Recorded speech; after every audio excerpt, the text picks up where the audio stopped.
What's going down YouTube? It's Wade Stevens, man, back at it. Um, I think the topic for today is like, what to look for in a sponsor, right?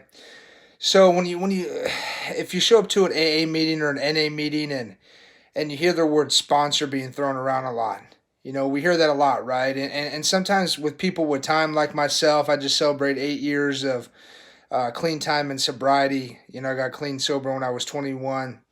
I think a lot of the times we expect the new person walking in our doors, right, to know what a sponsor is for. Now I came in pretty messed up. A lot of people come into the program a lot, better off than me, right? But I came in, and when we think of a sponsor as a term, we think of somebody who's going to financially back me for something.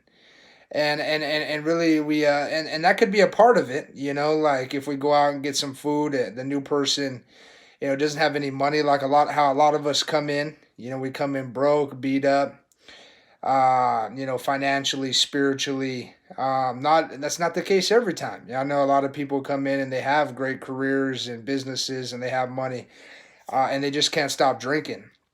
But if that's the case, of course, we'll buy them a meal. If they can't afford it, we look out. We look out for each other. But as far as a sponsor, like what is the purpose of a sponsor? And really the deal about sponsorship, it's key. It's fundamental in our program. And really the deal about sponsorship is this. The goal of a sponsor is to take you through the 12 steps as fast as possible. So that you can have your spiritual experience. We look at in the literature all throughout the first step, looking even at the second step on page 44 in the big book of Alcoholics Anonymous. We look at the idea and we turn statements into questions. And we look at the idea that am I suffering from an illness which only a spiritual experience can conquer? And we like to highlight the word only and we circle it. And the reason why is because a lot of us come in with the conception if I just got with the right chick, if the or I sponsor women too. So if I got with the right dude, that just had the right morals and values and a good Christian guy or Catholic guy or and vice versa. If I just found the right woman, she could save me. As long if she was pretty enough, was smart enough, was spiritually sound enough, that she could save me. And we couldn't be further from the truth. So we got to look at that and turn it into a question, right? Am I suffering from an illness which only a spiritual experience can conquer, right? We gotta look at that. Can the good job or career save me? I know I've known a guy that drove the nicest cars I've ever seen in my life in person.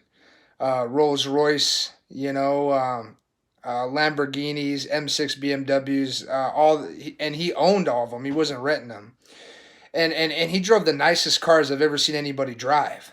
And I was friends with him from the gym, and he would talk with me. He would talk with me about that he's drinking a half a gallon of hard liquor a day, but he's a multi millionaire.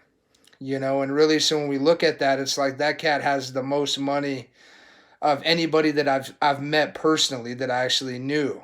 He invited me to his son's birthday and all that. So really, like he had the most money of anybody I've ever seen in person that I've ever met.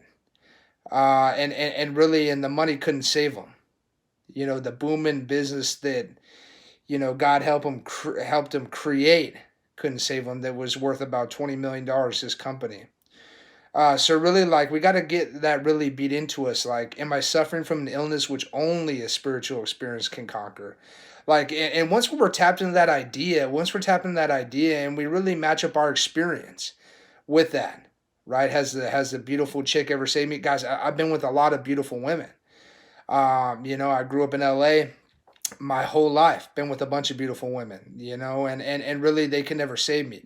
I've been with a beautiful woman spiritually, as sound as it gets, couldn't save me.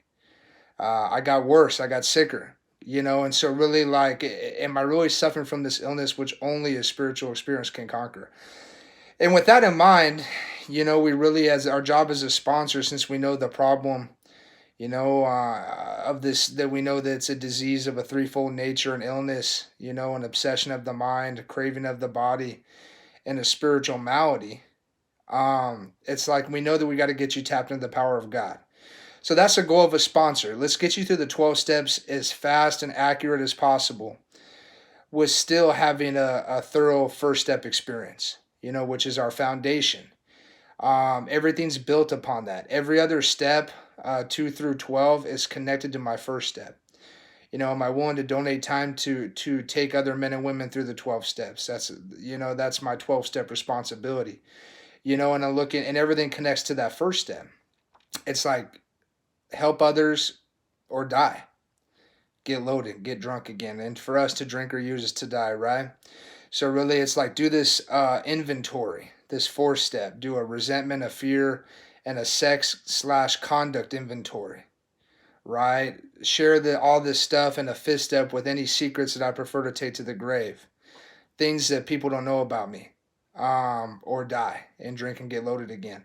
So everything, I'm going to talk about this in future videos in more detail, but everything's connected to my foundation and my first step.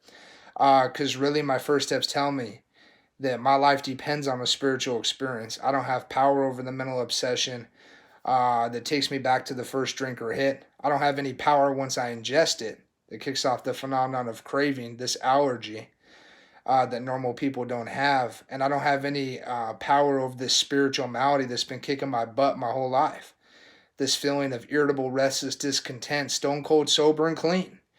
Living in a place where I'm full of fear and a prey to misery and depression and just unhappy. They call them bedevilments on page 52 of the Big Book of Alcoholics Anonymous.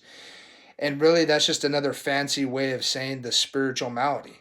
So really, like a good sponsor is going to be really focused on you building your own connection with God, whatever your conception is. And we're building that connection from the very beginning.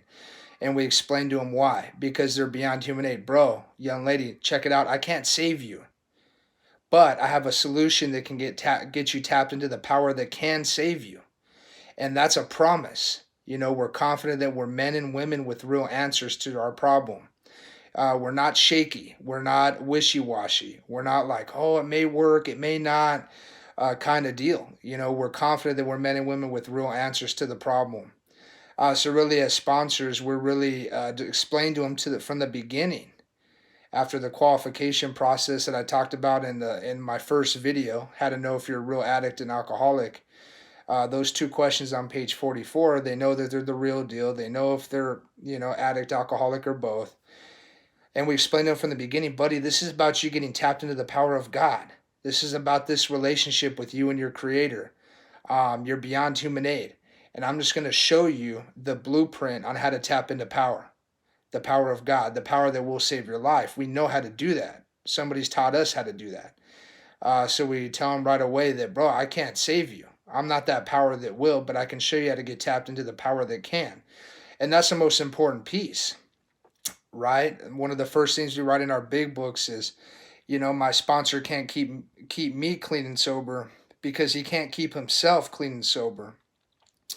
One of the truest things that we look at, it's like, dude, you're beyond human aid. If you don't have the power of whether you're going to drink or not, or use drugs or not, what makes you think that I'm going to be that power that can? If you can't even stop where your own mind takes you to with sufficient force, what makes you think anything that I'm going to be able to do or say to you will? And so really, but we have a solution. We have a guaranteed solution. And that's why the success rates are so important. If you look at any solution-based meeting, which we have, it's like the people that are doing the work in the program, the 12 steps, helping others, just like our lineage does, which is about 60 deep out here in the Inland Empire alone. Locally, we're 60 deep, thanks to God. Men and women in our sponsorship lineage that we work with. Really, it's like our success rates are high because we tell them the truth, the new people, and we show them exactly, precisely how we have recovered and got well. So I love you guys. This is just a short video about sponsorship and what a sponsor's for. And in short, just to recap, a sponsor's job solely is to get you tapped into the power of God through the 12 steps. Get you into a relationship with your Creator that will solve your problem, which is lack of power. I love you guys. Shout out to everybody that I know in LA, Los Angeles. What's good? Um, and um, and shout out to everybody that I know in the Orange County and the Inland Empire, man. So I love you guys. Stay tuned in. Stay tapped in. Love you, man. Lay.